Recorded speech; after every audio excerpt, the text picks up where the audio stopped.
At the parking lot, Sarah, Fiona's sister and our attorney, handed over the legal papers. Power of attorney, mental competency certification, and all documentation ensuring my independence. Each signature I placed felt like shedding an invisible skin, leaving behind the worn-out, silenced version of myself. By 10 p.m, the bus was ready. I held my small suitcase tight, my heart fluttering with an emotion I hadn't felt in years. Not happiness, but dignity. A final text to my children. Isaac and Benjamin, by the time you read this, I will be far away. The letter on my bed explains everything. Don't look for me. This is final. Be happy with your busy lives. I will be happy without you. Cecilia. I turned off my phone. No replies, no last-minute pleas, no guilt. Just the road ahead and the possibility of a life that was finally mine. As the bus drove through the quiet night, towns passed by, each a reminder that other mothers were cherished, valued and loved. And for the first time in decades, hope, fragile and golden, filled my chest. Part 6, Cecilia's new beginning, emotional relatable. The bus rolled into Dallas at exactly 10 a.m, sunlight flooding the streets like a gentle promise of a fresh start. My heart raced, not with fear but with a strange joy I hadn't felt in decades. For the first time, I wasn't someone's mother who had to beg for scraps of attention. I was simply Cecilia. Me, free and alive. At the terminal, Hope greeted me with open arms and a smile that reminded me of the warmth I had been denied for so many years. Cecilia, you're finally here. Look at you, eyes sparkling. There's something different. You've left a heavy burden behind, haven't you? Yes, cousin, I whispered, my voice trembling with emotion. 40 years of sacrifice gone. Her house was everything I had imagined. Sunlit rooms, fragrant flowers, and a backyard filled with roses, jasmine and a lemon tree. It wasn't just a house, it was a symbol of freedom, dignity, and life lived on my terms. That afternoon, while Hope prepared a simple homemade meal that reminded me of childhood comforts, I felt tears threatening to spill. Not tears of sadness, but of release. Every bite, every laugh, every warm glance felt like reclaiming pieces of myself I had lost along the way. I called Linda first thing after settling in. Cecilia, I delivered the letter, she said. Everything went exactly as you planned. Their faces, I wish you could have seen them. I laughed softly, almost bitterly. I don't need to, Linda. Their panic is not my concern anymore. Today I only care about me. Days passed, and my phone buzzed constantly with messages from my children, desperate, pleading, angry, then silent. And still, I didn't respond. For the first time, their approval, their love, their guilt, none of it controlled me. In these weeks, I began to build a life I had only dreamed of. Morning walks in the park with women who embraced me as one of their own, part-time work at a boutique where my experience mattered, painting classes at the cultural centre, small joys I had postponed for decades. Hope often told me, "You look 10 years younger, Cecilia. Freedom. It really suits you." She was right. I felt alive, reborn. Every past heartache, every ignored plea, every moment of invisibility had been preparation for this life. And now, at 66, I was finally living for myself. One sunny afternoon in the dance class, I met Mr. Harrison, a widower with kind eyes and a gentle laugh. There was no romance, only companionship and respect. The simple human connection I had been denied for so long. Evenings were my favourite. Sitting by the window, journal in hand, I wrote the pages of my new life. The story was no longer about being a mother who begged for attention. It was about being a woman who valued herself, who demanded nothing but dignity and lived fully. The messages from my children had slowed, first from desperate to pleading, then to resigned acceptance. The final message, almost a whisper through the digital void, read, "Mum, if this is what you really want, we respect it. We hope you're okay and happy." "Isaac," I smiled softly, closing my phone. "Forgiveness might come someday, but forget? Never. And I would never return to being a shadow in someone else's life." For the first time in 40 years, my life was mine. My mornings smelled of jasmine, my afternoons full of colour and creativity, my evenings peaceful and bright. And through it all, I discovered something I had forgotten. Hope is never too late, and freedom never comes too late. Part 7. Cecilia's journey of self-discovery. The first week in Dallas felt surreal. Every morning I woke up, sunlight streaming through the window. I had to remind myself, this is real. I am free.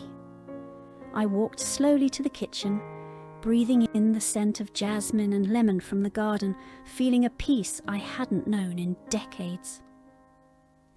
Hope had introduced me to a small community of women my age. They were kind, warm, and full of stories of hardship, of love lost and found, of second chances. I realised I wasn't alone. There were women like me, rediscovering themselves, finding joy even after years of being ignored, undervalued, or abandoned. One morning we walked together in the park. A soft breeze carried the laughter of children, the distant hum of the city, and I felt my chest lift with a sense of liberation. "This life is mine," I whispered to myself. "I will not live in the shadow of anyone else again." At the boutique, the women I helped appreciated my advice, my experience, my eye for style. Simple compliments like, "Cecilia, you have such good taste," made my heart swell in a way I hadn't felt from my children in years. For the first time, my value was not questioned. It was recognised. Evenings became my sanctuary. I poured my thoughts into a journal I started keeping, a place to write without fear, without judgment. I wrote about my heartbreak, my liberation, my small victories, and the tiniest joys. Each word felt like reclaiming a piece of my soul I had lost when I sacrificed myself for others. One day, I took a deep breath and decided to enroll in a literature course at the local university. At 66, I would finally study what I had always loved but had abandoned for the sake of children who never noticed. Hope cheered. "You are brave, Cecilia. Most women would be too afraid to start over." I smiled, a mixture of nervousness and excitement swirling in my chest. The letters from my children had dwindled by now. Their frantic messages had been replaced by quiet acceptance. The last message from Isaac read was, "Mom, we hope someday you can forgive us. We understand now. We failed to see your worth." I didn't reply. Forgiveness might come in time, but I would never give them control over my peace again. My happiness was no longer conditional on their recognition. Then came the small joys that made my heart feel light again. A cup of coffee in the morning sunlight, fresh bread from the local bakery, painting under the golden rays of the afternoon sun, and quiet walks in the park, chatting with women who laughed without pretense. It was in these moments I realized, this is the life I was meant to live.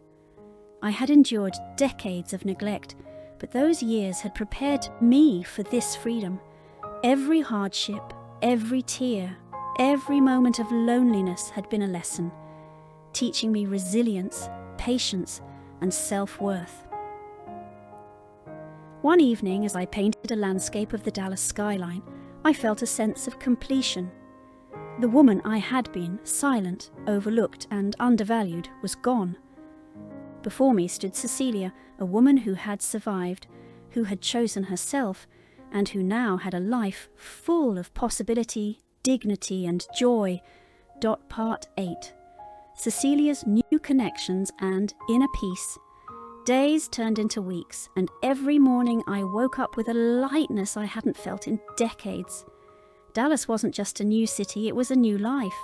I started noticing the little things, the chirping of birds at dawn, the smell of fresh pastries from the corner bakery, and the laughter of children in the park. Each sound, each scent reminded me that the world was bigger than my past struggles. I began attending dance classes regularly. On one such evening, Mr. Harrison, the kind widower I had met earlier, offered me his hand to practice a waltz. His warm eyes and gentle demeanour were comforting. There was no pressure, no expectations, just pure companionship. For the first time in decades, I could enjoy someone's company without fear or obligation. Evenings were now dedicated to journaling. I poured my emotions onto paper. My anger, my sadness, my newfound joy. Writing became therapy, a way to honour my journey. I wrote about the letter I had left for my children, the panic I imagined they felt, and the freedom I had gained. Each word reinforced my sense of empowerment. One morning, while walking in the park with my new friends, a young woman approached me. She was crying softly on a bench, alone. Something inside me stirred. I sat beside her, offered a comforting hand, and listened. She shared her struggles, and I realized how much I had learned from my own pain. I could now offer empathy, guidance, and support. My life had meaning beyond the roles I had once been forced to play. Hope invited me to a community dinner that evening. Women shared their stories, of children who abandoned them, of partners who didn't understand them, of dreams they had let go. I spoke up, my voice steady, my heart open. I spent decades giving everything to people who never valued me. But I've learned something. It's never too late to choose yourself, to love yourself, and to build a life that matters. There was silence, and then applause. Tears streamed down my cheeks, not of sadness, but of release, of validation. For the first time, I felt seen, not for my sacrifices, but for who I truly was. I kept receiving occasional messages from my children. Some were desperate, some apologetic, some angry. I read them once, felt a pang of old emotions, but then I closed the messages. My peace was too valuable to be disturbed. I was no longer their caretaker. I was my own person. One afternoon, while shopping at a local market, I overheard a conversation between two women about a woman who had left everything behind to start over at 66. They spoke with admiration. I smiled quietly, feeling proud. My story, my courage, had begun inspiring others, even strangers. At night, I would sit by the window looking at the city lights. The skyline reflected my journey, each light a new possibility, each shadow a memory of what I had left behind. And I realized I wasn't running from my past. I was stepping into my future. For the first time in decades, I laughed freely. Not the polite, forced laughter of social obligation, but deep, joyful laughter that echoed in my home, in my heart, and in my soul. Cecilia was no longer the abandoned mother, the sacrificed woman, or the invisible caregiver. She was complete, whole, free, and for the first time in 40 years, that was more than enough. Part 9. Cecilia's journey to self-discovery, 1,000 words. The days in Dallas passed like a gentle river, carrying me away from the harsh memories of my old life. Each morning I woke up feeling the soft warmth of sunlight filtering through my bedroom window, carrying with it the scent of jasmine from the garden. For the first time in decades, I didn't wake up anxious or worried about someone else's demands. I woke up feeling present, alive, and free. Walking through the neighbourhood to the small park nearby became my ritual. It wasn't just exercise, it was meditation, a way to feel the world moving around me while I claimed my own space in it. I saw women my age laughing, walking dogs, chatting about recipes, books, or memories of their past lives. Some faces were familiar, some were new friends waiting to be made. I realised that I wasn't alone. There were countless women like me who had sacrificed so much and were now learning to embrace themselves. One morning, as the golden sun rose behind the skyscrapers, I found a bench and sat down. A woman with silver hair approached me, her eyes gentle. "I haven't seen you here before," she said. "Are you new to the city?" I nodded, a small smile forming. "Yes, I just arrived. I'm learning what it means to live for myself."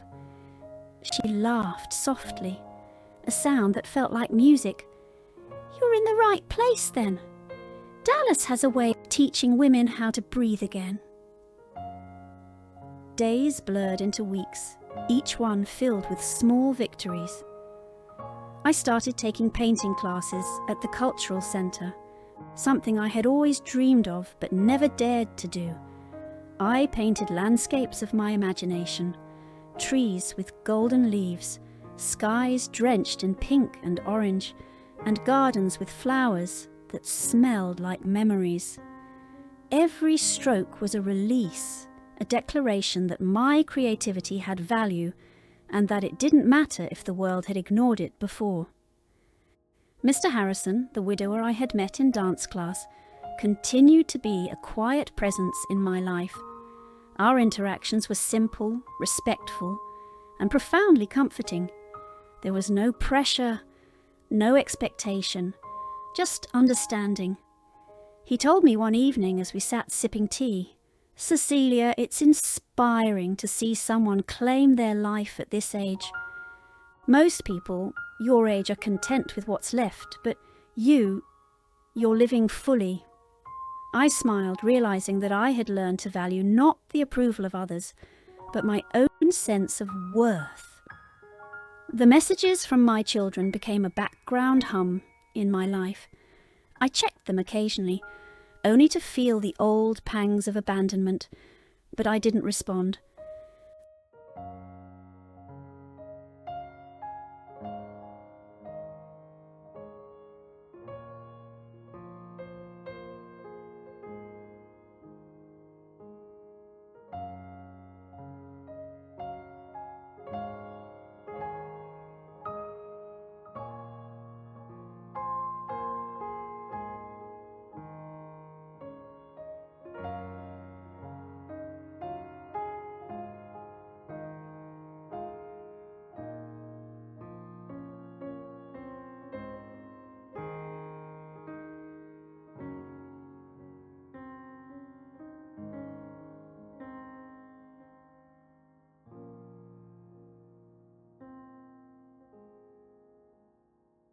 I had learned that love cannot be demanded. It must be given freely, and my children had chosen not to give it. My peace was too precious to be disrupted by their regrets or manipulations. Instead, I focused on building new connections, discovering new passions, and honouring the woman I had become. One afternoon, while walking in the market, I encountered a young mother struggling with her baby's stroller.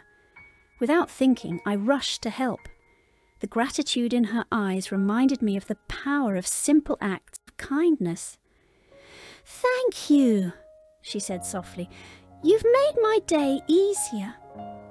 At that moment, I realised something profound. I didn't need the validation of my children to feel worthy. The world was full of opportunities to give, to care, and to feel valued, and I could now do it on my own terms. Hope invited me to a women's circle at the community centre. That first meeting was emotional. Stories poured out, stories of abandonment, heartbreak, resilience and rediscovery. When my turn came, I spoke with a calm I hadn't known I possessed. I spent decades believing my worth was tied to my children's happiness, but I've learned that my life is mine. Every sacrifice I made taught me strength, but it also taught me the importance of choosing myself. Today, I live for me. I am enough, and my happiness is valid. Tears filled the room, not of sorrow, but of recognition and solidarity. Other women nodded, some wept, some whispered words of encouragement. I realized that in claiming my life, I had also inspired others to claim theirs.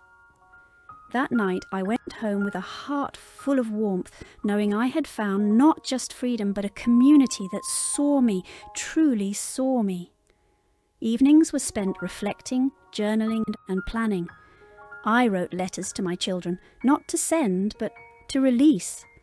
I poured out every frustration, every disappointment, every hidden hope. Each word was a step toward closure, a way to honour my own voice. I acknowledged my sadness, but I didn't let it control me. The sadness was a shadow of my past. My present was radiant and full of possibility. One rainy afternoon, I found myself standing at the window watching the droplets race down the glass. For a moment, the old memories surged. The years of neglect, the birthday parties I wasn't invited to, the hospital visits they skipped. I closed my eyes, took a deep breath, and whispered to myself, I am not defined by them. I am defined by... It wasn't easy. Loneliness sometimes crept in like a shadow at dusk. But even then I had the strength to remember that this solitude was a choice, a sacred space where I could reconnect with myself. I took long walks, listened to music that made my heart swell, painted until my fingers ached, and cooked meals that reminded me of my childhood. Every act, no matter how small, was a declaration that my life mattered. One evening, as the sun dipped below the horizon, casting golden hues across the garden, Hope and I sat on the porch with cups of tea. Cecilia, she said, her voice gentle, you're glowing. It's not just your appearance, it's your spirit. You've reclaimed something most people never find, the courage to live for yourself. I smiled, feeling a warmth spread through me that was deeper than anything I had experienced before. I wasn't just surviving, I was thriving. And in that moment, I understood fully. Freedom wasn't a destination. It was a practice, a daily choice to honour my needs, my desires, and my heart. My past could no longer dictate my present. I had left behind the expectations, the neglect, and the pain. What remained was life in its purest form, unrestricted, authentic, and mine. Cecilia was no longer defined by the absence of love from those who should have cherished her. She was defined by her resilience, her courage, and the richness of her rediscovered self. She had not just survived abandonment, she had blossomed because of it. For the first time, the thought of the future brought not fear, but exhilaration. Each sunrise was a promise of new experiences, new friendships, and new joys. Every moment was an opportunity to live fully, unapologetically, and with the depth of understanding that only a life of trials could bring.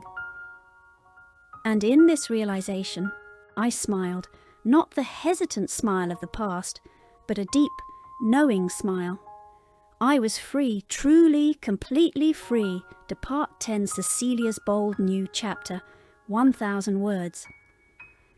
The first few weeks in Dallas had already begun to transform me. Every morning felt like a small miracle. Every sunrise a gentle reminder that life could be beautiful if I chose to see it that way. I woke up without the weight of obligation pressing on my chest. I wasn't running to someone else's schedule, rushing to please or waiting for approval. I was living for myself. Hope had become my anchor. She knew when to give me space and when to remind me to celebrate myself. One Friday afternoon, she knocked on my door with 2 mugs of steaming tea. "Cecilia," she said, smiling, "you've changed.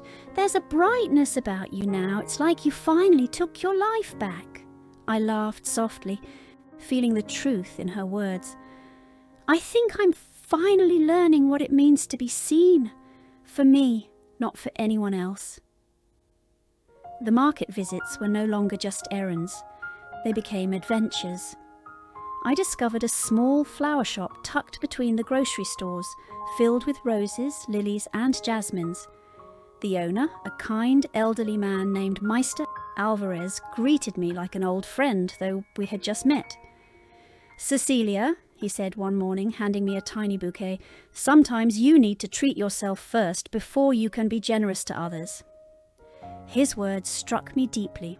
For so long I had given endlessly without ever receiving. Now receiving, even in small gestures, felt revolutionary. Painting classes continued to be my refuge.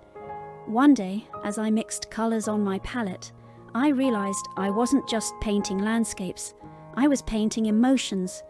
Every stroke was a memory, a release of pain, a celebration of newfound freedom.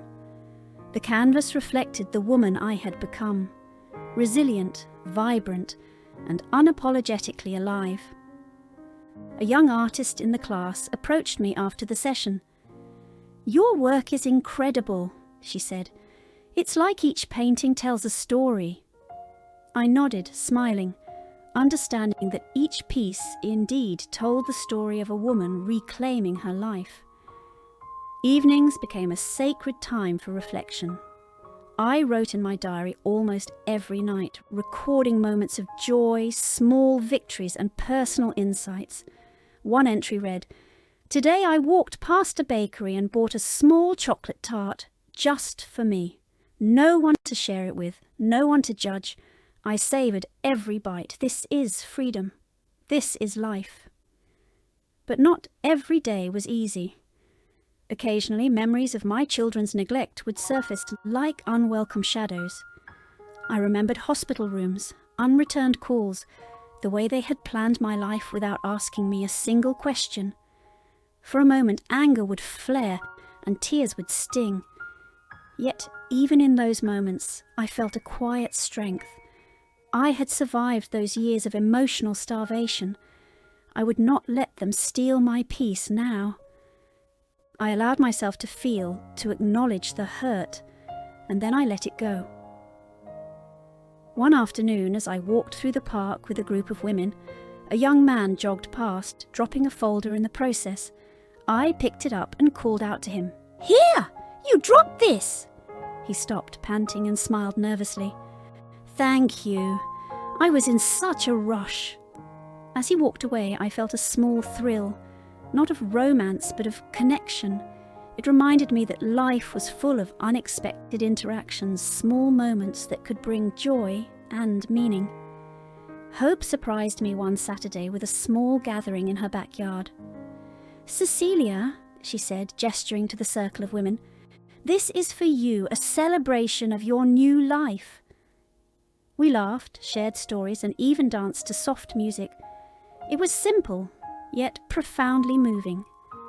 I realised that family isn't always defined by blood. It's defined by care, presence, and love. And in Dallas, I had found both. Messages from my children became sporadic. Isaac, Benjamin, Mila, and Diana occasionally posted pictures online, showing their busy lives, their celebrations, their vacations. Once in a while, a message would appear on my phone. "We hope you're okay, Mum." I didn't respond. I didn't need to. Their lives had moved on, and so had Mum's. Came mine. The difference was that now I felt no bitterness, only clarity. I had chosen my own happiness, and it was not dependent on their recognition or approval. One rainy evening I sat by the window watching raindrops race each other down the glass. I sipped tea and felt a warmth spread through me. I thought of my children and felt a brief flicker of sadness, but it was tempered by gratitude for this second chance at life. I had survived neglect, heartbreak and betrayal, and I had emerged stronger, wiser and more capable of joy than ever before. Then came a letter from Linda, my trusted friend and sister in heart. She wrote about small things, the city, mutual friends, and the moments that had reminded her of me. Her words were a gentle reminder that some people truly care, and that real love is steady, not conditional. Her letter made me smile in a way I hadn't smiled for decades, not just with my lips, but deep within my heart. One afternoon, while walking along the boulevard, I noticed a small bookstore tucked in a quiet corner. Inside, the smell of old pages and polished wood welcomed me. I picked up a book on women who had transformed their lives in later years. Flipping through the pages, I realized that my story, though deeply personal, was part of a larger tapestry of courage and rebirth. I wasn't alone in this journey. Many women had found themselves again after years of sacrifice, and I had joined their ranks. Evenings grew into nights filled with music, reading, and gentle reflection. I painted, I wrote, I explored, and I laughed. Every act, no matter how small, felt like a declaration. I was no longer a background character in someone else's life. I was Cecilia, whole, complete, and deserving of joy. And in that realization, a profound peace settled over me. I was no longer haunted by past neglect. I was no longer defined by the indifference of those who should have loved me. Instead, I was defined by my resilience, my courage, and the love I had cultivated for myself. As I looked out at the Dallas skyline that evening, the city lights twinkling like 1,000 tiny promises, I whispered to myself, "This is my life, my story, and I will live it fully, without regret, without fear, without compromise." And for the first time in decades, I felt truly, completely free. Part 11. Cecilia's unstoppable journey, 1,000 words. The mornings in Dallas had taken on a rhythm that was entirely my own. I woke with the sun, not to alarms dictated by schedules that weren't mine, but to the gentle light spilling across the lavender-scented sheets of my new room. Each day felt like a gift I had been denied for decades, a gift I now unwrapped with gratitude and anticipation. Hope greeted me every morning with a cheerful smile and a cup of freshly brewed coffee. "Cecilia," she said one day, "you glow differently now. There's a confidence in your steps that I've never seen before." I smiled, realizing that it wasn't just the physical relocation to Dallas that had transformed me. It was reclaiming my identity. For the first time in my life, I wasn't defined by my children's expectations, by their indifference, or by the years of neglect that had weighed heavily on my heart. I was defined by me. I started exploring the city with newfound curiosity. Each street, each park, each cafe was a canvas for possibility. On one rainy afternoon, I wandered into a small art gallery tucked between two cafes. The walls were lined with abstract paintings that seemed to pulse with emotion. I stood before one painting, a swirl of fiery reds and deep blues, and felt a connection I hadn't realized I was missing. Art, I understood in that moment, wasn't just about beauty. It was about expressing what words could not. I purchased a small painting, a simple canvas with gentle strokes of pink and green, as a symbol of my new beginning. Social interactions, once nerve-wracking, became joyful experiments. At the boutique where I worked part-time, I began offering advice to customers, not out of obligation, but out of genuine care. A woman once asked my opinion about a dress, and I suggested one that I knew would bring her confidence. Her delighted smile felt like validation, not just of my taste, but of the fact that I was contributing to the world in ways that mattered.